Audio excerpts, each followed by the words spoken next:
നമസ്കാരം പ്രിയ സുഹൃത്തുക്കളെ. ഞാൻ പറയാൻ ആഗ്രഹിച്ചൊരു കാര്യം എന്ന് പറഞ്ഞാൽ, ഈ മനുഷ്യർക്ക് ഈ വിദ്വേഷം എത്ര ശ്രമിച്ചാലും സൂക്ഷിക്കാൻ കഴിയില്ല. പക്ഷെ അങ്ങനെ സൂക്ഷിക്കുന്നവരുണ്ടെങ്കിൽ നാം അവരെ ഭയപ്പെടണം. അവർക്കെതിരെ നമുക്ക് ചെയ്യാൻ കഴിയുന്ന നല്ല കാര്യങ്ങൾ ചെയ്യണം. അതായത് ഈ രാജ്യത്തൊരു പ്രത്യേക സാഹചര്യത്തിലൂടെയാണ് കടന്നു പോകുന്നത്.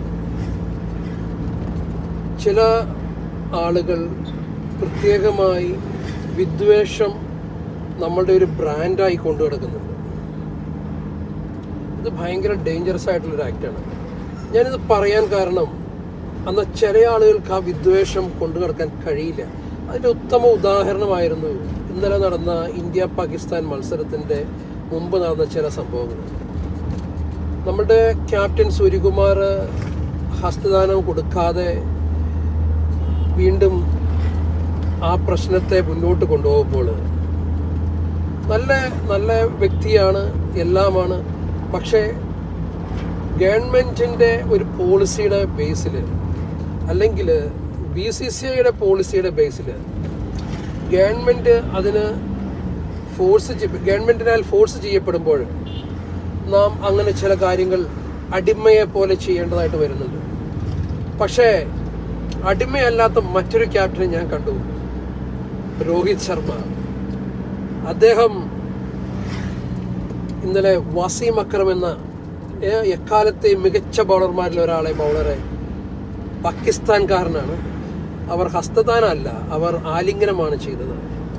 ഇതാണ് ഞാൻ പറഞ്ഞത്. ചില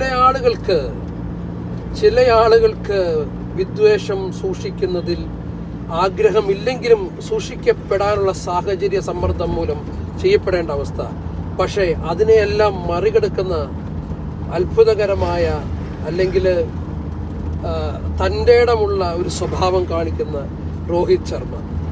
സൂര്യകുമാർ യാദവ് റീസെൻ്റ്ലിയാണ് ക്യാപ്റ്റൻസിയിലേക്കും ഇന്ത്യൻ ടീമിലേക്കും ഒക്കെ കടന്നു വരുന്നത്. അദ്ദേഹത്തിന് ലിമിറ്റേഷൻസ് ഉണ്ട്. പക്ഷേ രോഹിത് ശർമ്മയും സെയിം കാറ്റഗറിയാണ്. രോഹിത് ശർമ്മയും വളരെ ലേറ്റായിട്ടാണ് ക്യാപ്റ്റൻസിയിലേക്കും ഇന്ത്യൻ ടീമിൻ്റെ എല്ലാ ഫോർമാറ്റിലേക്കൊക്കെ കടന്നു വന്നിരുന്നത്. ഇപ്പോൾ അദ്ദേഹം ഒരു ഫോർമാറ്റിൽ മാത്രമേ ഉള്ളൂ. പക്ഷേ രണ്ട് മനുഷ്യർ തമ്മിലുള്ള വ്യത്യാസമാണ് നമ്മളവിടെ കാണുന്നത്. നമ്മുടെ ഇന്ത്യക്കാർക്ക് വിദ്വേഷം സൂക്ഷിക്കാൻ ആക്ച്വലി അറിയില്ല, പക്ഷെ അവരെ പഠിപ്പിച്ചുകൊണ്ടിരിക്കുകയാണ്. So dangerous.